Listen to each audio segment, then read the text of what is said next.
Komisi Pemberantasan Korupsi (KPK) membeberkan perkembangan terbaru penyidikan kasus dugaan pemerasan dalam pengurusan rencana penggunaan tenaga kerja asing (RPK) di Kementerian Ketenagakerjaan (Kemenaker).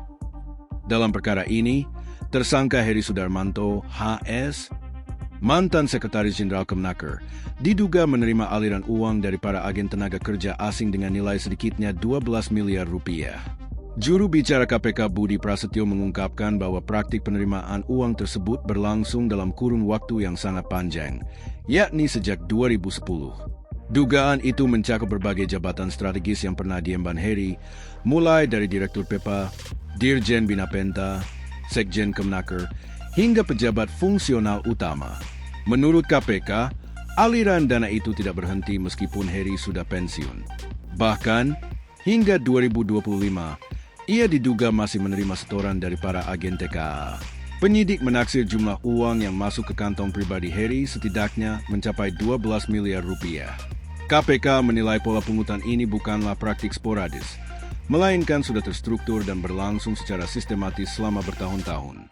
Praktik tersebut diduga dilestarikan dari satu jabatan ke jabatan lain, hingga akhirnya terbongkar. KPK telusuri jejak uang, buka opsi jerat TPPU. Saat ini, penyidik masih menelusuri aliran dana lain yang berkaitan dengan perkara tersebut. Fokus utama penyidikan adalah membuktikan dugaan pemerasan sesuai pasal 12 huruf E Undang-Undang Tindak Pidana Korupsi. Namun, KPK juga membuka kemungkinan pengembangan perkara ke arah tindak pidana pencucian uang (TPPU). Menurut Budi, penyidik akan mendalami apakah terdapat upaya penyamaran, pengalihan, atau penyembunyian aset yang berasal dari hasil korupsi. Jika unsur-unsurnya terpenuhi, KPK tidak akan ragu untuk menjerat tersangka dengan pasal TPPU. Sebagai bagian dari upaya pemulihan aset recovery, KPK sebelumnya telah menggeledah rumah Heri di Jakarta Selatan pada akhir Oktober 2025. Dari lokasi tersebut, penyidik menyita sejumlah dokumen aliran dana serta satu unit mobil yang diduga dibeli dari hasil pemerasan. Total pungli diduga capai 135 miliar rupiah. Kasus dugaan pemerasan dalam pengurusan RPK ini tidak hanya menyeret Heri Sudarmanto.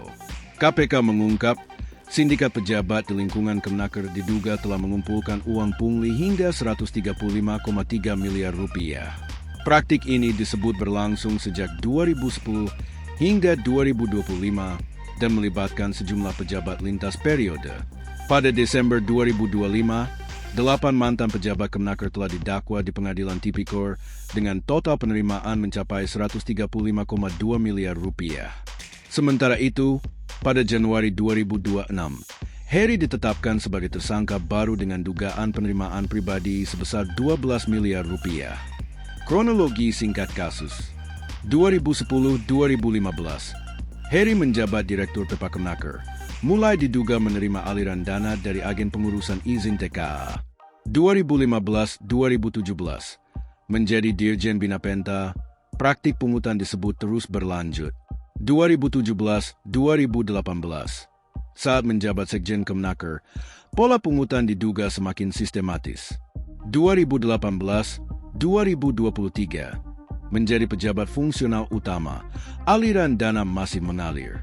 2025, meski sudah pensiun, Heri diduga tetap menerima setoran dari agen TKA. Desember 2025, 8 ex-pejabat Kemenaker didakwa dengan total penerimaan 135,2 miliar rupiah. Januari 2026, KPK menetapkan Heri sebagai tersangka baru dan membuka peluang jeratan TPPU. Download Tribun X sekarang, menghadirkan lokal menjadi Indonesia.